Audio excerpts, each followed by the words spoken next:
ఆకుని కట్ చేస్తే దాంట్లో ఉన్న పౌష్టిక విలువలు, దాంట్లో ఉన్న జ్యూసెస్, ఆ రసం అంతా బయటికి వెళ్ళిపోతుంది. అలా కాకుండా మనం మంచిగా ఆకుని చక్కగా కడిగేసుకున్నాను. ముఖ్యంగా ఇప్పుడు ఈ వానలు పడిన తర్వాత ఇళ్లల్లో ఎక్కడ చూసినా ఈగలే. అందుకనేసి మనం ఈ కూరగాయలు ఏవైనా మార్కెట్లో వెళ్ళినప్పుడు, ముఖ్యంగా మాంసం అయితే తెచ్చుకునేటప్పుడు కూడా ఆ ఈగల బెడద ఉంటుంది. అందుకని చక్కగా తెచ్చిన తర్వాత మంచిగా కడిగేసుకుందాం. ఇప్పుడు మన అంతా పర్ఫెక్ట్గా రెడీ అయిపోయింది. దీన్ని కూడా మన ప్లేట్లో పెట్టేసుకొని మనం వెల్లుల్లి, ఉల్లిపాయ అన్నీ చక్కగా చేసేసుకుందాం. అయితే పాలకూర, మన మెంతి కూర చక్కగా కట్ అయిపోయింది.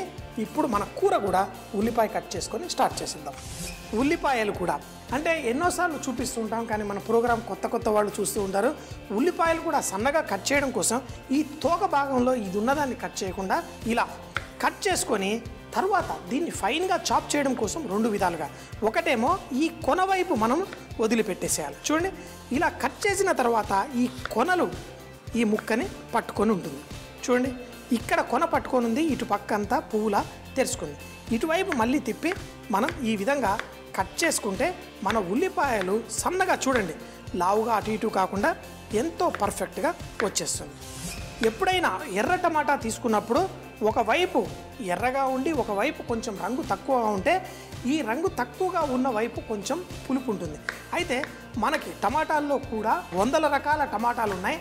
కూర కోసము మనం పులుపు కావాలనుకున్నప్పుడేమో మన ఊరు టమాటాలు వాడతాం. కొంచెమంతా ఆ పులుపు తక్కువగా కావాలనుకుంటేనేమో మన ఈ బెంగళూరు టమాటాలు అంటారంటే అవి చూడ్డానికి కూడా కొంచెం పొడవులా ఉంటాయి. అవి తిన్నప్పుడు ఆ టమాటాలు కొంచెం తీయగా ఉంటాయి. మనం మక్కినీ సాసులు అవి చేయడానికి కూడా ఆ టమాటాలు వాడతాం. చాలా సింపుల్గా అన్నీ కట్ చేసుకొని రెడీగా ఉంచుకున్న.